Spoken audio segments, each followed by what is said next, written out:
Today's collectible spot, we are having a look at the Jada Toys Batman v Superman Wonder Woman die-cast medals.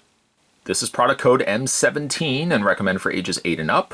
This is the second wave of die-cast figures from the folks over at Jada Toys. Some differences have been made to Wonder Woman, more importantly the fact that she's now got a cape, whereas the original releases did not have that. Down below, an image of Wonder Woman. Carries over to the side where we have images of both Batman and Superman. And on the back, the other figures available, we've already kind of had a look at Series 1 and Series 2, which were variations of Batman, Superman, Wonder Woman, an armored Batman, and a different Superman, which were actually 2 packs. The next wave consists of Bruce Wayne Batman, Aquaman, Desert Batman, or Nightmare Batman, and Wonder Woman. To check out more from the folks over at Jada Toys, be sure to head over to www.jadatoys.com. Spot's going to take a break and get this opened up. When we come back, however, we're going to get a better look at M17, the die-cast Wonder Woman from Jada Toys. There's more heading your way, guys. Don't go anywhere. Stay tuned. All right, so let's have a look at Wonder Woman. Now, as mentioned, the differences mostly in this Wonder Woman, I think, are just the inclusion of the cape, which almost has like a feathered look to it as opposed to just being a clean, smooth cape. She is also sporting a sword, although no shield for this particular release. As I mentioned, and it's probably hard to gauge by watching this video review, but if you ever get a chance to get one of these Jada Toys in hand, they are heavy.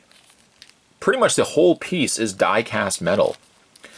She does not have any posability in her head. She doesn't have any posability in her arms, like the Superman and the Batman did, but a lot of it just because Wonder Woman's hair is so long that it really, like, it hinders any sort of posability options for her. But I have to say, I'm quite smitten by these pieces. The sculpt on the hair is quite nice. Very stylized look at Wonder Woman. I think she turns out quite well. The coloring also on her outfit, very clean. There's a little bit of silver that's carried over into her forearm. But other than that, I don't see any real issues with paint. No, I don't see any issues with paint. The cape, again, is clean. It hasn't carried over at all to her outfit. She's got her lasso down there as well, which, you know, makes use of slightly in the movie. Again, I quite like these pieces. I'm trying to think of also what they could have done for future waves. Just maybe if we had gotten a Diana, you know, if she was in her dress, or maybe if they had given us the old picture of Wonder Woman, which I guess to some extent you could kind of look at this like the old photo of Wonder Woman that Bruce Wayne comes across. You know, it kind of does hark back to that, especially with the cape that she has. So maybe that's more inspired by that as opposed to the current Wonder Woman. But again, I really like these pieces. The Wonder Woman's a little more limited for posability.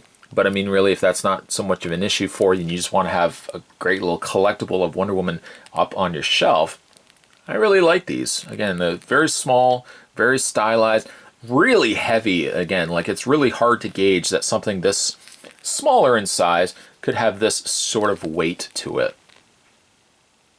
Today's collectible spot, we were having a look at the Jada Toys Batman v Superman. We're looking today at Wonder Woman with cape. Stay tuned, guys. Spot's going to have more collectible spots heading your way. As always, thanks for watching. I'll see you next time.